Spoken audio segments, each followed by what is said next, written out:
Veranda IAS, where your dream becomes reality.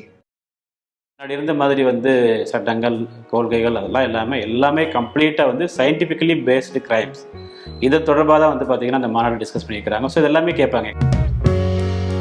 டிஎன்பிஎஸ்சியில் பார்த்தீங்கன்னா பொதுவாகவே fact orient question அப்படிங்கிற மாதிரி நம்ம சொல்கிறோம். ஃபேக்ட் கேட்பாங்க. ஆரியப்பட்டா அப்படிங்கிறது நமக்கு நல்லாவே தெரியும். ஸோ அதை முதல் ஏவியது நம்முடைய இஸ்ரோ. அது யார் நமக்கு ஹெல்ப் பண்ணாங்க? இது மாதிரி 7 மாதத்துக்கு படிக்கணும்.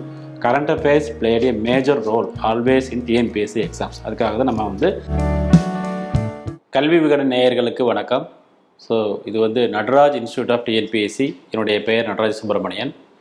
டிஎன்பிஎஸ்சியில் இப்போ செப்டம்பர் 14 குரூப் 2 2A தேர்வுக்கான முதல்நிலை தேர்வு நடைபெற இருக்கிறது. அதாவது ப்ரிலிமினரி எக்ஸாம் அப்படிங்கிற மாதிரி நம்ம சொல்லுவோம். ஸோ அதில் ஒரு 2260 வேக்கன்சிக்கு எக்ஸாம் கண்டக்ட் பண்ண போகிறாங்க. ரொம்ப முக்கியமாக பொது அறிவு தொடர்பான நடப்பு நிகழ்வுகள். இப்போ எல்லோரும் ப்ரிப்பரேஷனில் இருப்பீங்க.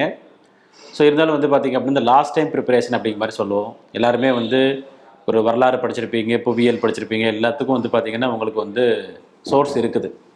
பட் அந்த பொது அறிவு நடப்பு நிகழ்வுகள் தொடர்பான பொது அறிவு அதில் விருதுகள் கேட்கலாம். இல்லை முக்கியமாக பிரதமர் அவர்கள் ஏதாவது திட்டத்தை துவங்கி வைத்திருப்பார்கள், அந்த திட்டம் பற்றி கேட்கலாம். இல்லைன்னா ரீசெண்டாக கலைஞர் அவர்களுக்கு நம்ம 100 ரூபாய் நாணயம் ரிலீஸ் பண்ணாங்க. இதுக்கு முன்னாடி யாருக்கு 100 ரூபாய் நாணயம் ரிலீஸ் பண்ணியிருக்கிறாங்க? ஸோ அதாவது கலைஞர் அவர்களுக்கு 100 ரூபாய் நாணயம் ரிலீஸ் பண்ணது ஒரு நடப்பு நிகழ்வு. இதற்கு முன்னர் யாருக்கு 100 ரூபாய் நாணயம் ரிலீஸ் பண்ணியிருக்கிறாங்க அப்படிங்கிறது அது மாதிரி கேட்டாங்கன்னா பொது அறிவு. அதாவது பொது அறிவுக்கும் நடப்பு நிகழ்வுக்கும் உண்டான வித்தியாசம், difference between general knowledge and current affairs. இதுக்கு முன்னாடி நேரு அவர்களுக்கு 100 ரூபாய் நாணயம் ரிலீஸ் பண்ணியிருக்காங்க சொல்கிறோம். ஸோ இது முக்கியமாக கரண்ட் அஃபேர்ஸ் டாபிக் தொடர்பாக பொது அறிவில் என்னென்ன கேட்கலாம் அப்படிங்கிற லாஸ்ட் ஒரு 7 months, அதாவது ஜனவரி 2024 ஜனவரியிலிருந்து இந்த ஆகஸ்ட் வரைக்கும் கண்டிப்பாக நீங்கள் நடப்பு நிகழ்வுகள் தொடர்பாக படிச்சுக்கிட்டிங்கன்னா எக்ஸாமுக்கு ரொம்ப யூஸ்ஃபுல்லாக இருக்கும். அதில் 1 by 1 நம்ம பார்க்கலாம். முதலாவதாக பார்த்திங்கன்னா ஜனவரி மாதத்தை பொறுத்தவரை ரொம்ப முக்கியமாக 58வது டிஜிபி மாநாடு நடைபெற்றது. அதாவது டிஜிபி காவல்துறை தலைவர் அப்படிங்கிற மாதிரி சொல்கிறோம். தமிழ்நாட்டில் DGP law and order DGP பார்த்திங்கன்னா ரொம்ப ஒரு முக்கியமான ஒரு போஸ்ட். யார் இருப்பாங்கன்னு உங்களுக்கே தெரியும். அதேமாதிரி ஒவ்வொரு ஸ்டேட்லேயுமே டிஜிபி இருக்கிறாங்க. ஸோ அந்த கான்ஃபரன்ஸ், டிஜிபிஸ் கான்ஃபரன்ஸ், இது பார்த்திங்க அப்படின்னா இந்தியா முழுவதும் அனைத்து மாநிலங்களிலும் இருக்கக்கூடிய டிஜிபி கான்ஃபரன்ஸ் ஜெய்ப்பூரில் வச்சு நடந்துச்சு. ராஜஸ்தான் மாநிலம் ஜெய்ப்பூரில் வச்சு நடந்துச்சு. மாநாடு அப்படிங்கிறது ரொம்ப முக்கியத்துவம் வாய்ந்த மாநாடாக கருதப்படுகிறது. பிரதமர் மோடி அவர்கள் இதில் கலந்துக்கிட்டாங்க. அண்ட் உள்துறை அமைச்சர் அமித்ஷா அவர்கள் அதில் கலந்துக்கிட்டாங்க. தேசிய பாதுகாப்பு ஆலோசகர் அஜித் தோவல் அவர்கள் அதில் கலந்துக்கிட்டாங்க. So national security advisor. So அதுக்காக நம்ம இதை சொல்கிறோம் அப்படின்னா இவர்கள் நாட்டின் பாதுகாப்புக்கு இதில் என்ன டிஸ்கஸ் பண்ணாங்க, இந்த மாநாடு நடந்தது கேட்கலாம். அண்ட் இது ஒரு குரூப் 2 தேர்வு, ஆஃபீஸ் கேடலில் அவங்க செலக்ட் பண்ண போகிறாங்க. அப்படி இருக்கும் பொழுது இன்னும் எக்ஸ்ட்ரா டெப்த்தாக கூட கேட்கலாம். ஃபார் எக்ஸாம்பிள் அதில் என்னென்ன டிஸ்கஸ் பண்ணாங்க, அதோட தீம் என்ன. இப்போ இன்றைக்கி இருக்கிற காலகட்டத்தில் இந்த science and technology, social media இதெல்லாம் ரொம்ப டெவலப் ஆயிடுச்சு. ஸோ அது தொடர்பான சைபர் கிரைம் குற்றங்களை தடுப்பது எப்படி. அப்புறம் டெரரிசம் எல்லாருக்குமே தெரியும். Left wing terrorism, counter terrorism, இது தொடர்பான விஷயங்கள் எல்லாமே அதில் டிஸ்கஸ் பண்ணாங்க. அண்டு போலீஸ் பாலிசிங் அப்படிங்கிற மாதிரி ஒரு கான்செப்ட். இன்றைக்கு என்ன தேவை, இன்றைக்கு காவல்துறையில் என்னென்ன தேவை, என்னென்ன மாறுதல்கள் தேவை, உடனடியாக தேவை என்ன, artificial intelligence, deep fake technology, இது தொடர்பான விஷயங்களை நிறைய டிஸ்கஸ் பண்ணியிருக்கிறாங்க. ஸோ அப்புறமா ரொம்ப முக்கியமாக பார்த்தோம் அப்படின்னா அந்த சயின்ஸ் அண்ட் டெக்னாலஜி சம்மந்தமாக காவல்துறையில் என்னென்ன மாறுதல்களை நாம் கொண்டு வர வேண்டும், இதெல்லாமே டிஸ்கஸ் பண்ணியிருக்கிறாங்க. டோட்டலி பார்த்திங்க அப்படின்னா நம்ம முன்னாடி இருந்த மாதிரி சட்டங்கள் கொள்கைகள் அதெல்லாம் எல்லாமே கம்ப்ளீட்டாக சயின்டிஃபிக்கலி பேஸ்டு கிரைம்ஸ் இதை தொடர்பாக தான் பார்த்திங்கன்னா அந்த மாநாடு டிஸ்கஸ் பண்ணியிருக்கிறாங்க. ஸோ இதெல்லாமே கேட்பாங்க, எக்ஸாமில் கேட்பாங்க. Counter terrorism, left wing terrorism, cyber crime, policy framing, policing, artificial intelligence, deep fake, இதெல்லாமே ஒவ்வொரு லைனில் கொடுத்துருப்பாங்க. இதெல்லாம் இந்த மாநாட்டில் டிஸ்கஸ் பண்ணாங்க. எது சரி எது தவறு அந்த மாதிரி கேள்விகள் கேட்கலாம். இந்தியாவில் நீளமான கடல் பாலம், லாங்கஸ்ட் சி பிரிட்ஜ் ஒன்று இந்தியாவில் கட்டியிருக்கிறாங்க. லாங்கஸ்ட் சி பிரிட்ஜ் இது பார்த்திங்கன்னா மகாராஷ்டிரா மாநிலத்தில் இது கட்டியிருக்கிறாங்க. 2024 ஜனவரி மாதம் நடந்த ஒரு முக்கியமான விஷயம் லாங்கஸ்ட் சி பிரிட்ஜு. இது உலக அளவில் 12வது நீண்ட கடல் பாலம் அப்படிங்கிறாங்க. வேர்ல்டு 12th லார்ஜஸ்ட் அப்படிங்கிறாங்க.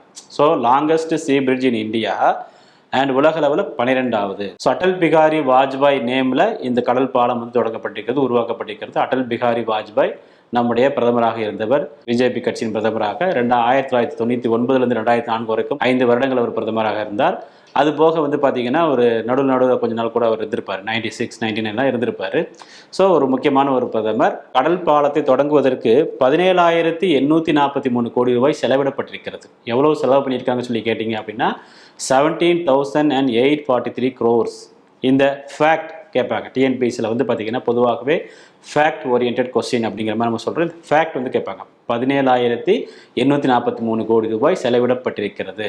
2018 வருடம் இந்த கடல் பாலத்தை கட்டுவதற்கான பணிகள் தொடங்கப்பட்டன. when that construction was started அப்படின்னு கேட்டிங்கன்னா 2018. ஒரு நாளைக்கு 70,000 வெஹிக்கிள்ஸ் வந்து அதில் வந்து என்ன பண்ணலாம், பயணம் செய்யலாம். இது சிறப்பு அம்சம் இது எல்லாமே. ஸோ அடுத்து வந்து இப்போ ரொம்ப கரண்ட் ட்ரெண்டில் இருக்கிறது ஷேக் ஹசீனா. எல்லாருக்குமே தெரியும்.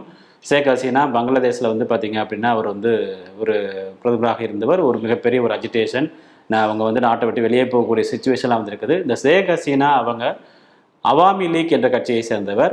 2024 வருடம் ஜனவரி மாதம் 5வது முறையாக பங்களாதேச பிரதமராக அவர் பதவியேற்றார். வங்கதேச பிரதமராக 5வது முறையாக பதவியேற்றார். வங்கதேசத்தை உருவாக்கியவர் ஷேக் முஜிபுர் ரஹ்மான், அவருடைய பொண்ணு தான் வந்து நம்முடைய ஷேக் ஹசீனா அவர்கள். அடுத்து வந்து பார்த்தீங்கன்னா கார்கில் ஓடுதளத்தில் C-130J அப்படிங்கிற ஒரு போக்குவரத்து விமானம். இது C-130J அப்படிங்கிறது வந்து பார்த்தீங்கன்னா ஒரு போக்குவரத்து விமானம். இது வந்து இந்திய விமானப்படையால் தொடங்கப்பட்டது. ஆல்ரெடி வந்து பார்த்தீங்கன்னா 96 வந்து அமெரிக்கா வந்து இது டெவலப் பண்ண ஆரம்பித்தாங்க. 99 வந்து it came in to function, பயன்பாட்டுக்கு வந்தது. தற்போது வந்து பார்த்திங்கன்னா இந்தியாவில் வந்து பார்த்திங்கன்னா C-130J அப்படிங்கிற ஒரு போக்குவரத்து விமானம். இது வந்து இராணுவ பயன்பாட்டிற்காக அமைக்கப்பட்ட ஒன்று. இந்திய விமானப்படையினால், அதாவது நம்ம வந்து பார்த்திங்க அப்படின்னா கார்கில் ஓடுதளத்தில், அதான் ரொம்ப முக்கியம். கார்கில் அப்படிங்கிற பிளேஸ் எங்கே இருக்குது, ஜம்மு காஷ்மீரில் இருக்குது. காஷ்மீர் ரீஜனில் கார்கில் அப்படிங்கிற ஒரு பிளேஸ் இருக்குது. ஸோ இந்த ஒரு விமான இதை பற்றி நம்ம ஏன் படிக்கிறோம் அப்படின்னா ஒரு பாதுகாப்பு சம்மந்தமானது, டிஃபென்ஸ் சம்மந்தமானது, அந்த மாதிரி ஒரு சில விஷயங்களுக்காக இதை படிக்கிறோம். ஸோ அதே மாதிரி ஒரு முக்கியமான விஷயம் நம்ம என்ன பார்க்குறோம் அப்படின்னா தௌலத் பெக் ஓல்டி அப்படிங்கிற ஒன்று. இது உலகின் உயரமான ஓடுதளம். தௌலத் பெக் ஓல்டி அப்படிங்கிறாங்க. இந்த தௌலத் பெக் ஓல்டி அப்படிங்கிறதுங்கன்னா லடாக் ரீஜனில் இருக்குது.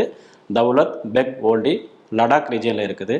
தெற்கே வந்து பார்த்திங்க அப்படின்னா அங்கே வந்து ஒரு நம்முடைய கிழக்கே திபெத், அப்புறம் வந்து பார்த்திங்கன்னா மேற்கே வந்து காஷ்மீர், இந்த மாதிரி ஒரு இடங்களில் வந்து தௌலத் பெக் ஓல்டி. இது வந்து உலகின் உயரமான ஓடுதளம். இப்போ கார்கில்ல வந்து ஓடுதலை பற்றி பார்க்குறோம், லைன் ஆஃப் கண்ட்ரோல் அப்படிங்கிற மாதிரிலாம் நம்ம படிச்சிருப்போம். மத்திய பிரதேச மாநிலம் நர்மதே ஆற்றங்கரையில் நீரில் மிதக்கும் சூரிய ஒளிமின் தகடுகள், சூரிய நீர்மின் சக்தி நிலையம் அப்படிங்கிற மாதிரி சொல்கிறோம்.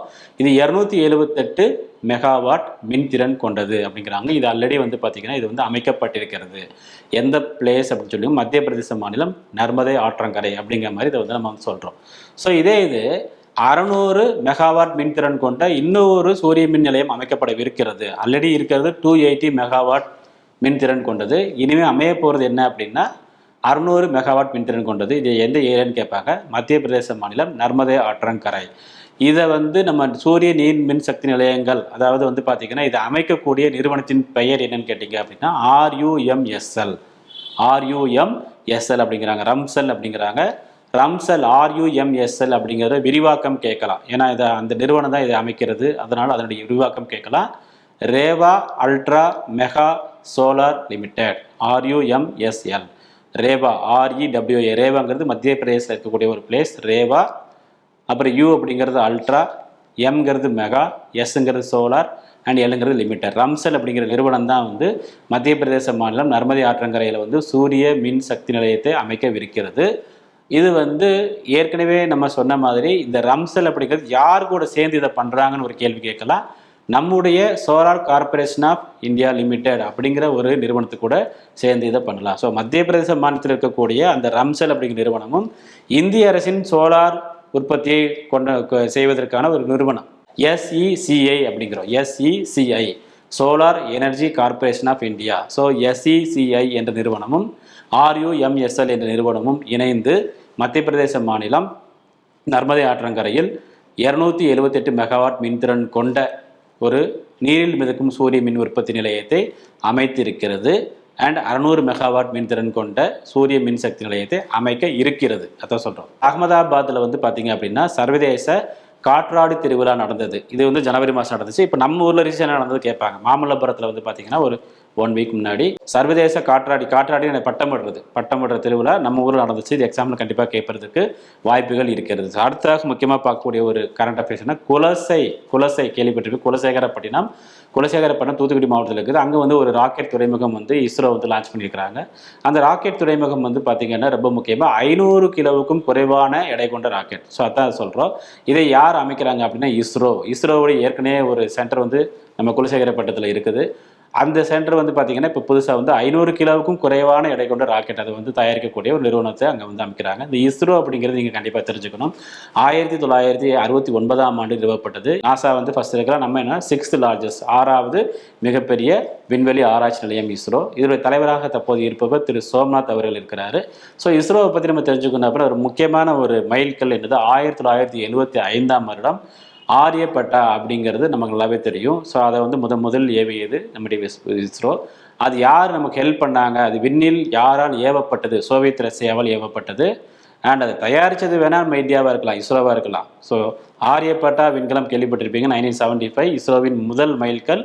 அதை தயாரித்தது இந்தியாவாக இருந்தாலும் அதை விண்ணில் ஏவியதற்கு முக்கியமான காரணம் சோவியத் ரஷ்யா. ஸோ அப்படி வந்து ஒரு ஜாயிண்ட் வெஞ்சரில் நம்ம வந்து அதை பண்ணோம். நிலவுக்கு வந்து பார்த்திங்கன்னா அவங்க வந்து சேட்டலைட் அப்படின்னாங்க. சந்திராயன் 1 அப்படிங்கிறாங்க 2008 அண்ட் சந்திராயன் 2 வந்து 2019. ஸோ இந்த வகையில் வந்து பார்த்திங்கன்னா இஸ்ரோ வந்து மிகப்பெரிய ஒரு சக்தியாக இன்று உருவெடுத்துள்ளது விண்வெளி துறையில். அதன் ஒரு பங்காக நம்முடைய குலசேகரப்பட்டினம் தூத்துக்குடி மாவட்டம் குலசேகரப்பட்டினத்தில் என்ன பண்ணியிருக்கிறாங்க அப்படின்னா ஒரு 500 கிலோவுக்கும் குறைவான எடை கொண்ட ராக்கெட்டுகளை உற்பத்தி செய்யக்கூடிய ஒரு முக்கியமான சின்ன மையத்தை வந்து அவர்கள் அமைத்திருக்கிறார்கள். அடுத்து வந்து உலக முதலீட்டாளர்கள் மாநாடு ரொம்ப முக்கியமான ஒன்று. ஜனவரி 8, 2024 இது 10வது உலக முதலீட்டாளர் மாநாடு சொல்லி சொல்கிறாங்க. முதலீட்டாளர்களின் முகவரி தமிழ்நாடு. அதோட தீம் வந்து இதுதான், முதலீட்டாளர்கள் முகவரி தமிழ்நாடு அப்படிங்கிற ஒரு பார்வையில் வந்து அந்த முதலீட்டாளர் மாநாடை நம்முடைய சிஎம் திரு ஸ்டாலின் அவர்கள் வந்து தொடங்கி வச்சாங்க. 6,64,000 கோடி முதலீடுகள் அப்படிங்கிற மாதிரி ஃபர்ஸ்ட் இனிஷியலாக அவங்க ஃபிக்ஸ் பண்ணது 5.5 lakh crore தான். அப்புறம் அகைன் வந்து 1.14 crore வந்து ஆட் பண்ணி மொத்தமாக வந்து 6.64 crore lakhs 6,64,000 கோடி முதலீடுகள் அப்படிங்கிற மாதிரி சொல்கிறாங்க. இதை வைத்து வந்து 29,60,000 பேருக்கு வேலை கிடைக்கும் அப்படிங்கிறத நம்ம வந்து முக்கியமாக சொல்கிறோம். அதன் ஒரு பங்காக வந்து விக்ஸ்பாட் அப்படிங்கிற ஒரு நிறுவனம் தூத்துக்குடியில் வந்து ஒரு எலக்ட்ரிக் கார் தயாரிப்பதற்குண்டான ஒரு ஆலையை தோற்றுவிக்கிற மாதிரி ஒரு அக்ரிமெண்ட்டில் வந்து சைன் போட்டிருக்கிறாங்க. இதில் வந்து அதிகமாக எந்த துறை முதலீடுகளை ஈர்த்தது அப்படின்னு சொல்லி பார்த்தோம் அப்படின்னா எரிசக்தி துறை. அதிகமாக முதலீடுகளை ஈர்த்த துறை வந்து எரிசக்தி துறை. ரொம்ப முக்கியமாக வந்து பார்த்தீங்கன்னா 2 துறைகளுக்கு தான் அடிக்கடி போட்டி இருக்கும். ஒன்று வந்து எரிசக்தி துறை, இன்னொன்று வந்து தொழில்துறையில் பொதுவாகவே அதிகமாக முதலீடு ஈர்க்கப்படும். ஏன்னா அதுக்கு வந்து நீங்கள் ரெக்கமெண்டேஷன் தேவையில்லை, எல்லாருமே வந்து பார்த்தீங்கன்னா அதில் வந்து இன்வெஸ்ட்மெண்ட் ரெடியாக இருப்பாங்க.